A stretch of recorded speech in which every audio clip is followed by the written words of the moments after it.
Sirens echo through the streets of Dar es Salaam. The air smells of smoke and sweat. Young voices rise against the night, chanting words once whispered only in private: freedom for Tanzania. For decades, Tanzania was known as East Africa's calm heart, no coups, no chaos, a quiet nation led by steady hands. But that image has just shattered. What began as a single political decision, the government blocking opposition figure John Heche from crossing into Kenya to attend Raila Odinga's funeral, has ignited a storm no one can control. The streets are alive with anger. Students, riders, and workers march together, their chants echoing through cities once known for silence. President Samia Suluhu Hassan, celebrated worldwide as East Africa's first female head of state, now faces the most serious challenge of her career. Once seen as a symbol of national unity, she stands accused of turning the nation into a cage where dissent is a crime and democracy is an illusion. The arrest of opposition leader Tundu Lissu, followed by the travel ban on his ally Heche, has become the spark that awakened an entire generation. Across universities, cafes, and rural communities, a question now burns in every conversation. Has Tanzania reached the point where freedom of speech is treated as rebellion? The tension is no longer confined within its borders. Youth from both Kenya and Tanzania are linking arms in defiance, a cross-border movement born out of shared frustration and digital solidarity. This is no ordinary protest. It is a generational reckoning, a test of whether East Africa's young democracies can still breathe under growing political pressure. So tonight, as Tanzania trembles, one question echoes beyond its borders. Are we witnessing the birth of a new democratic awakening or the rise of another African dictatorship? If you believe that truth must outlive fear, please share this story. And if you stand for freedom in Africa, subscribe to stay informed. Under the humid April air of 2025, Dar es Salaam felt unusually restless. Police trucks lined major streets, and whispers carried faster than the wind. Something was changing in Tanzania, something that could no longer be ignored. Just a few years earlier, President Samia Suluhu Hassan was celebrated as a symbol of calm after the sudden death of John Pombe Magufuli. She promised healing dialogue and a return to balance. Western diplomats praised her as a fresh chapter for Tanzania. But by 2025, that promise had begun to fade. Her government's refusal to reform the Electoral Commission, repeated arrests of opposition figures, and growing control over the press painted a different reality, one of quiet consolidation of power. The breaking point came when John Heche, a close ally of the imprisoned opposition leader Tundu Lissu, attempted to leave the country. His purpose seemed harmless: to attend the funeral of Raila Odinga, Kenya's longtime opposition icon, a man who had inspired democratic movements across the continent. Yet, the Tanzanian authorities claimed his travel posed a national security threat. Soldiers were sent to the airport. Heche was stopped, detained, and later confined to his home. The news spread like wildfire.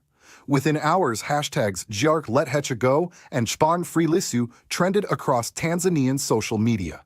Young people flooded X, formerly Twitter, TikTok, and YouTube, with fiery posts accusing the government of dictatorship. For the first time in years, Tanzanians were not afraid to speak publicly about power and to challenge it.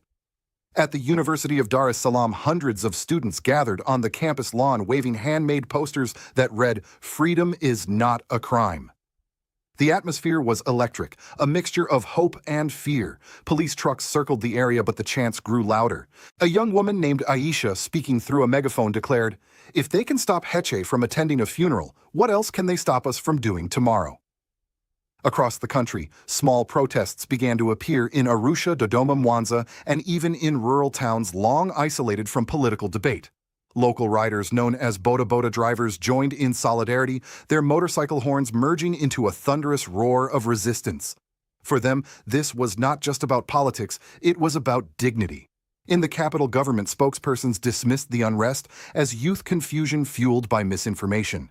State television aired messages praising stability and warning against foreign influence. But these words only fueled suspicion. Every time the government tried to silence the story, it grew louder online. Videos of police confronting unarmed demonstrators circulated with millions of views. Then came the border moment, the spark that transformed a domestic protest into a regional movement. At the Sarari-Isabia border, hundreds of young Kenyans arrived carrying flowers, signs, and Kenyan flags. They came to honor Raila Odinga, but also to show solidarity with their Tanzanian peers. Across the fence, Tanzanian youths responded with raised fists and chants of Uhuru kwa wote, freedom for all. That scene, two groups of young Africans divided by a political line, yet united in spirit, became a symbol that spread across the internet. For the first time, East Africa's youth were not just witnessing oppression, they were standing against it together. As the hours passed, tension deepened. Security forces blocked journalists from filming. International lawyers who attempted to visit Heche's home were detained and deported. Still, the question refused to die. What kind of leader fears a man attending a funeral? By nightfall, the protests had evolved into something larger, not a movement for one man, but a movement for an entire generation that felt betrayed. In the words of a protester recorded live before being taken away by police, "We are not against Tanzania. We are saving it from silence." That night, as darkness fell over Dar es Salaam, it was clear Tanzania was no longer quiet. By the second week of unrest, Tanzania was no longer the same country. The morning calm that once defined its streets had given way to chance roadblocks and the smell of burning tires. What began as outrage over a travel ban had evolved into a national confrontation between the people and power itself. In Dar es Salaam, university campuses turned into gathering points. Students carried banners with messages like, "Democracy is not treason," and "We will not be silenced." Their marches were spontaneous, their energy contagious. For the first time, the fear of police batons and surveillance cameras was overpowered by collective anger. The government tried to disperse crowds with tear gas, but every crackdown only drew more people out. At the heart of this uprising was a single truth Tanzanians felt unheard. Months of rising costs, unemployment, and shrinking freedoms had left an entire generation feeling invisible. The arrest of Tundu Lissu and the silencing of John Heche became symbols of something deeper, the belief that ordinary citizens no longer had a voice in their own country. When videos of police beating unarmed students surfaced online, the outrage went viral. Tanzanians abroad in the UK, Canada, and South Africa began organizing solidarity vigils demanding accountability from President Samia Suluhu Hassan. Her administration responded with official statements labeling the movement as a coordinated foreign plot to destabilize Tanzania. Yet even state media's attempt to control the narrative failed to erase the haunting images circulating across the internet, young men and women running from tear gas, clutching their national flag, shouting, "This is our home too." The Sirari-Izabia border became the new front line of this story. Thousands gathered on both sides.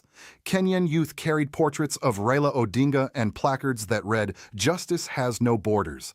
Tanzanian demonstrators replied with chants of, "We rise for truth." For a moment, the entire border seemed to vibrate with unity. Two nations divided by politics, but connected by pain. Security forces, nervous about the growing crowds, began sealing off the area. Witnesses reported armored vehicles and helicopters hovering above. The tension was palpable. Then came the sound, the sharp crack of gunfire in the distance. Panic spread instantly. Some claimed it was warning shots. Others insisted it was live ammunition. Dozens were injured in the stampede that followed. Videos of the chaos went viral within minutes, drawing condemnation from across East Africa. Meanwhile, inside the capital, the government's tone hardened. Officials declared that anyone participating in unauthorized assemblies would face prosecution under new anti-terror laws. The word terrorism was being used against students, activists, and journalists. This marked a turning point. The state was no longer just defending itself. It was attacking its own youth. And yet, amid fear and violence, acts of courage began to multiply. A group of lawyers in Arusha defied the government's ban and filed a petition demanding Heche's immediate release. Churches and mosques opened their doors to shelter protesters fleeing the police. Local musicians composed songs calling for unity and peace. Even some retired army officers began quietly voicing concern, warning that the suppression of dissent would only fuel instability. The government tried to show strength, but each arrest became another headline, each denial another reason for anger. The digital battlefield proved impossible to contain. TikTok and X were flooded with testimonies, drone footage, and live streams exposing police brutality in real time. A new generation of Tanzanians born into the digital era had found its weapon, truth shared online. Then came an image that defined the uprising. A young man standing alone in front of a police truck holding a torn Tanzanian flag. His face was bloodied, his voice trembling, but his words were clear. "You can beat us, but you can't erase us." That image spread across the world, appearing on news networks from Al Jazeera to CNN. For many, it was the moment Tanzania's silent youth finally found its voice. By the end of that week, the world was watching. The protests had reached their peak. The streets of Dar es Salaam were quiet again, but it was not peace. It was exhaustion. Beneath that fragile calm, a storm was still brewing. Tanzania stood on the edge between repression and rebirth, and no one knew which side it would fall on next. When the smoke finally cleared from the streets of Dar es Salaam, a heavy silence settled across Tanzania, the kind of silence that doesn't signal peace, but exhaustion. The protests had shaken the nation to its core. Thousands were arrested, dozens injured, and at least several unconfirmed deaths whispered through online networks before the posts were taken down. Yet what lingered most wasn't just fear, it was disillusionment. Across the country, people began to ask themselves a dangerous question. If speaking is a crime, what does freedom really mean? The first major impact was the collapse of public trust. Once viewed as a hopeful reformer, President Samia Suluhu Hassan now faced accusations of betrayal from the very youth who had celebrated her ascent. Her silence during the crisis only deepened suspicion. To many, she no longer represented inclusion or stability, but control. Local journalists who tried to ask critical questions were detained or stripped of their press credentials. Independent media outlets shut down or went underground using encrypted channels to continue reporting. In Dar es Salaam, university classes were suspended indefinitely. Professors sympathetic to the protesters were questioned by security agencies. The once bustling student cafeterias turned quiet. Many young Tanzanians fled to neighboring Kenya seeking temporary refuge. For the first time in a generation, Tanzania's youth, long seen as the pride of its peaceful democracy, began to feel like exiles in their own country. But the political consequences didn't stop there. Inside the ruling party, murmurs of division began to surface. Some senior officials feared the crackdown had gone too far, jeopardizing Tanzania's international image. Rumors circulated that several ambassadors had privately urged the president to open dialogue with civil society before foreign investment began to pull out. And indeed, the economic fallout came swiftly. Tourism bookings dropped sharply after global media aired footage of tear gas and chaos. The shilling weakened, and small businesses suffered as curfews and police patrols disrupted daily life. International investors, once confident in Tanzania's stable business environment, began to quietly pause new deals. Beyond the numbers, however, the emotional cost was immeasurable. In Arusha, a mother named Mariam told a local station, "My son was taken during the protests. I don't even know if he's alive. They say he was a threat. He was just a student." Her trembling voice became the haunting echo of a nation wounded by its own government. Meanwhile, civil society groups tried to fill the void left by political silence. Churches and mosques organized prayer gatherings. Human rights lawyers launched petitions to free detainees.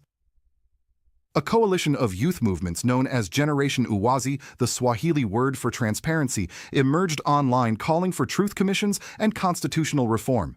Their slogan spread like wildfire: "We don't need revenge, we need justice." The government responded by blocking several websites and tightening control over mobile networks, but censorship could no longer contain the story. Too many witnesses, too many recordings, too many lives changed forever. For many Tanzanians, the crisis had redefined what it meant to be a citizen. Fear turned to grief, and grief turned into resolve. As one activist wrote from exile, "They can control our streets, but not our memories." Tanzania will remember who silenced its youth. By mid-year, the nation had become a study in contrasts: outward, calm; inward, unrest. Schools reopened, but conversations remained hushed. Parliament resumed sessions, but opposition seats were empty. The flag still flew high, but its colors seemed dimmer than before. What began as a single act of political defiance had left behind a fracture that would take years to heal, a wound between government and people, trust and truth, power and promise. As images of chaos from Dar es Salaam and the Sirari border filled global news feeds, the world could no longer look away. Tanzania, once described by Western diplomats as a pillar of stability in East Africa, was now trending for all the wrong reasons. In Washington, the U.S. State Department issued a carefully worded statement calling for restraint on all sides and respect for fundamental freedoms. It was diplomatic language, cautious, deliberate, and calculated. But behind closed doors, analysts at think tanks like the Council on Foreign Relations and Brookings Institution debated whether President Samia's actions had crossed the line from authoritarian pragmatism into outright repression. One commentator on PBS remarked Tanzania is testing the limits of America's patience, but also its priorities. For decades, Tanzania had been one of Washington's quiet success stories, a reliable security partner, a key recipient of U.S. aid, and an anchor in a volatile region. But now, with young Tanzanians accusing their government of dictatorship and using social media to broadcast abuses, the image of partnership looked increasingly fragile. Human rights groups in New York and Brussels urged sanctions against senior officials. The United Nations Human Rights Council called for an independent inquiry.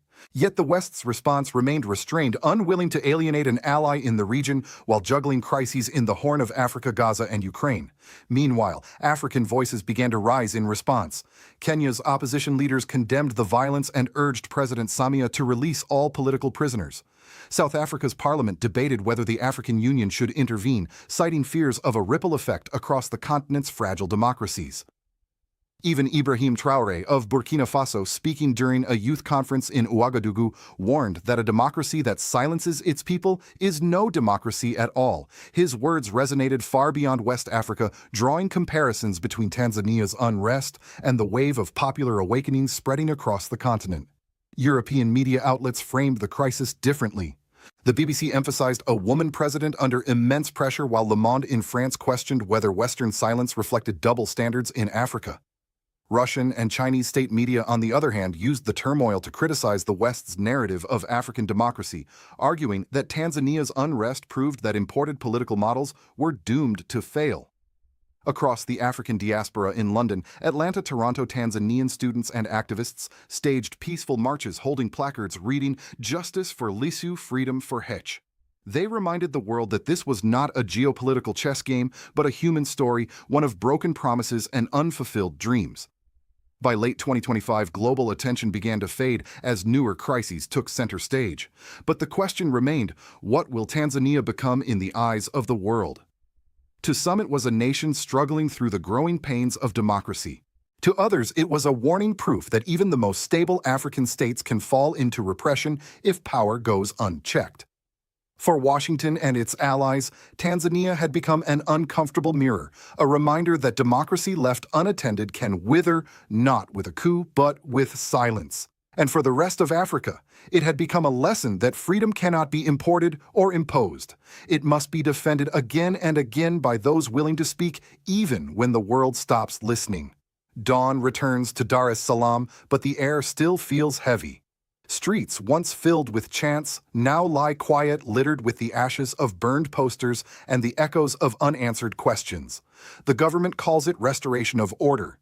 The people call it the silence of fear. Tanzania stands at a crossroad.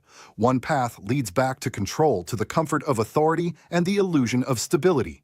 The other points toward accountability, risk, and the painful rebirth of democracy. No law, no soldier, no tear gas can hide the fact that something in the national spirit has awakened.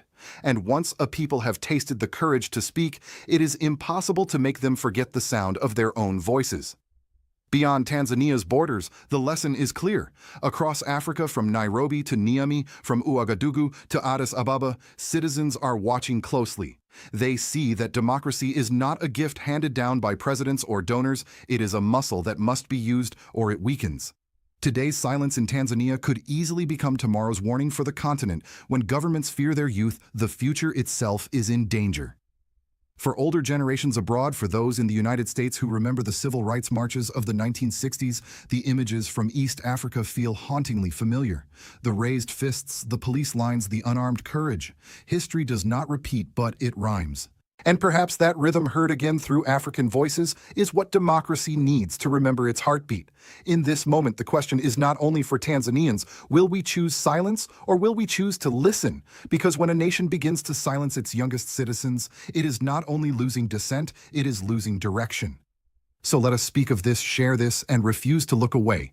The story of Tanzania is not over. It is being written right now by every voice brave enough to whisper the truth. If you believe that freedom in Africa must belong to its people, not to power, please share this story. If you believe that truth must travel further than fear, subscribe and stay with us, because the fight for honest leadership does not end here. For as long as voices rise, democracy still breathes.